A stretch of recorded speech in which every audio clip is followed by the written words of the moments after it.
एहसास करी 50 से ज्यादा मेहमान मेरी सहेली सीमा की शादी में दूसरी सालगिरह की पार्टी का पूरा आनंद उठा रहे थे।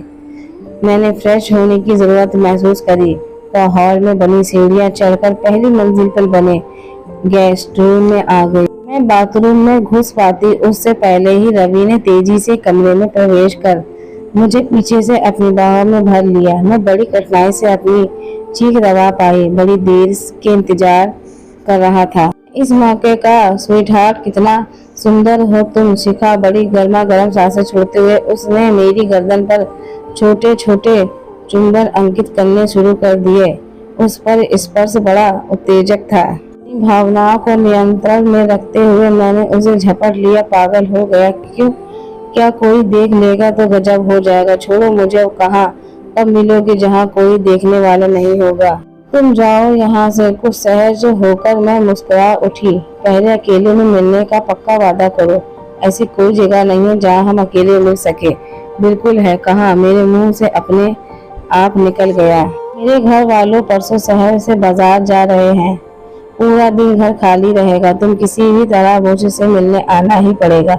शिखा मैं कोशिश करूंगी। अब तुम प्लीज पक्का वादा करो। बेचैनी और संतोष के भाव गहराता जा रहा था। यह सच्चाई है कि अजय सकत सूरत और कद-काठी के हिसाब से मेरे लिए उपयुक्त जीवन साथी नहीं है।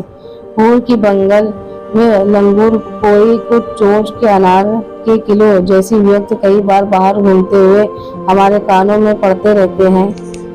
वरमाला के समय मैंने अपनी सहेलियों की आंखों में जबरदस्त हैरानी और सहानुभूति में मिले जुले भाव देखे थे। मेरी हिसाब से अच्छी सहेली निशा ने तो अफसोस भरे लहजे से विदा होने से पहले कह भी दिया था, खा तुम ये यहीं शादी करने से इनकार कर देना चाहिए था। वैसे उसे पता था कि चाह कर भी शादी करने से इनकार नहीं कर सकती थी। अपने तानशाह पिताजी की इच्छा और आदेश के खिलाफ चू तक की आवाज निकलने की हिम्मत भी नहीं थी, बल्कि घर में किसी को भी नहीं थी।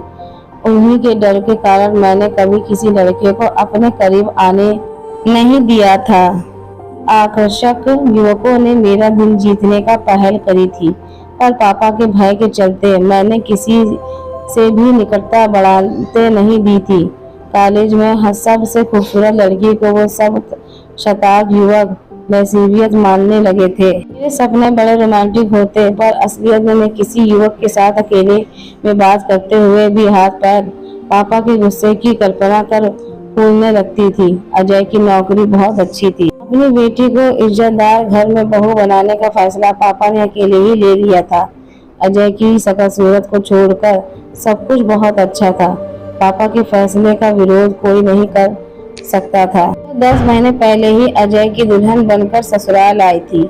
हाथ मुंह धोने के बाद मैंने अपने बाल और लिपस्टिक ठीक की और रवि के स्पर्श को अभी भी अपने बदन पर महसूस करती सीमा के गेस्ट रूम के गुसलखाने से बाहर आ गई।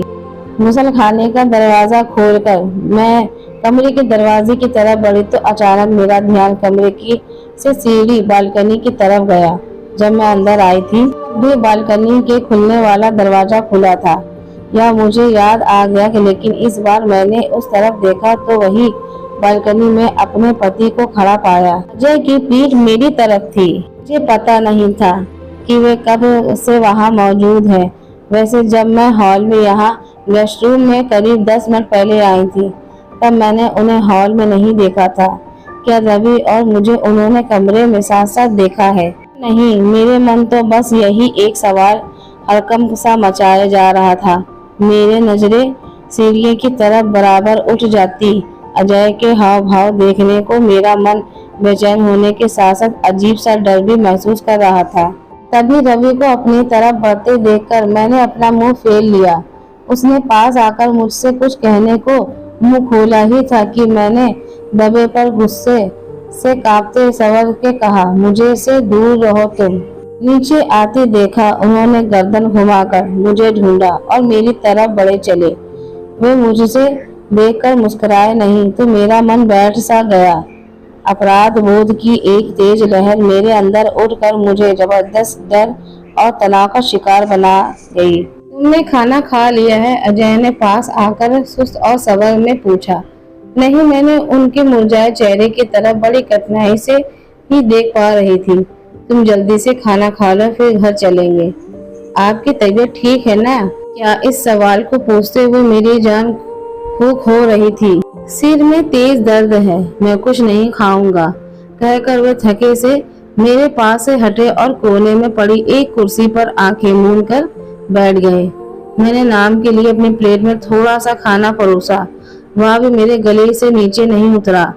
बार बार मेरी नजर अजय की तरफ उठ जाती। वे आंखें मूंदे ही बैठे रहे।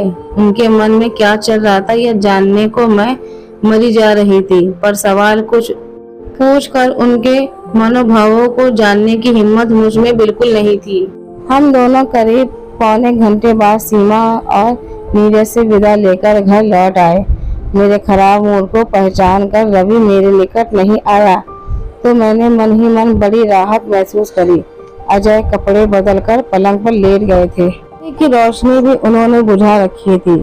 उनके चेहरे के भावों को न देख पाने के कारण मेरे मन की उलझन, परेशानी और तनाव बढ़ता जा रहा था। शाम को अजय ऑफिस से लौटे तो भी सुस्त और मुरझाए दिख रहे थे। कुछ वार्तालाप हमारे बीच हुआ और उसमें सहज आत्मीयता का अनुभव मुझे साफ खल रहा था। मैं चाहती हूँ कि अब एक सारा मामला साफ हो जाए। उन्होंने रवि और मुझे साथ साथ देखा है तो वे मुझे खूब डांटते और मारते, शर्मिंदा करे।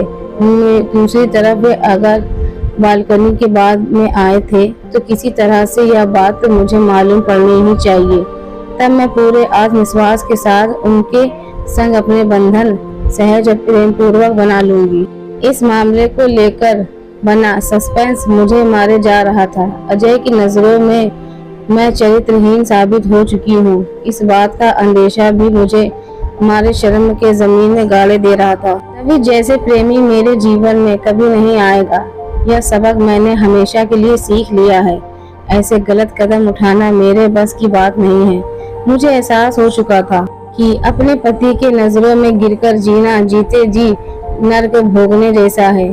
खेल खेल में आपसी प्रेम का व विश्वास को खो देने की नौबत मेरे जीवन में फिर से कभी नहीं आएगी। दोस्तों, स्टोरी अच्छी लगे तो प्लीज लाइक, सब्सक्राइब और शेयर करिएगा। मेरा ब्लॉगिंग चैनल है, उसका डिस्क्रिप्शन में मैंने लिंक दे रखा है, प्लीज उसको भी जाके सब्सक्राइब